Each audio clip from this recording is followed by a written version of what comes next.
এক গ্রামে ছিল এক অত্যাচারী জমিদার।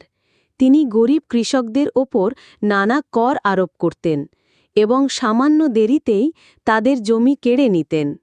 একদিন সকালে এক সাধারণ কৃষক তার কাছে গিয়েছিল একটু সময় চাইতে।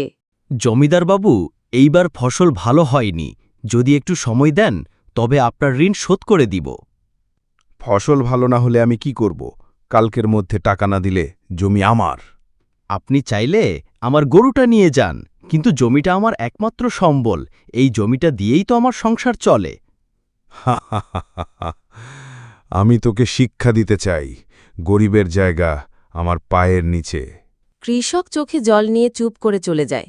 কিছুদিন পর সেই জমিদার হঠাৎ করে অসুস্থ হয়ে পড়েন।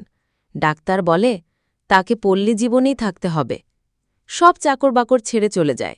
সেই কৃষকই একদিন তাকে পানি খাওয়ায়, দেখাশোনা করে। তুই তো আমার উপর অনেক কষ্ট পেয়েছিলি, তবু সাহায্য করলি কেন? আমরা মানুষ বাবু, মানুষ হলে মন লাগে, ক্ষমা লাগে, আর অন্যায় করে যে সে একদিন বুঝবেই অহংকার চিরস্থায়ী নয়। জমিদার চোখের জল ফেলেন। শিক্ষা: অত্যাচার ও অহংকার কখনো দীর্ঘস্থায়ী হয় না। ক্ষমা ও মানবতা মানুষের সবচেয়ে বড় শক্তি।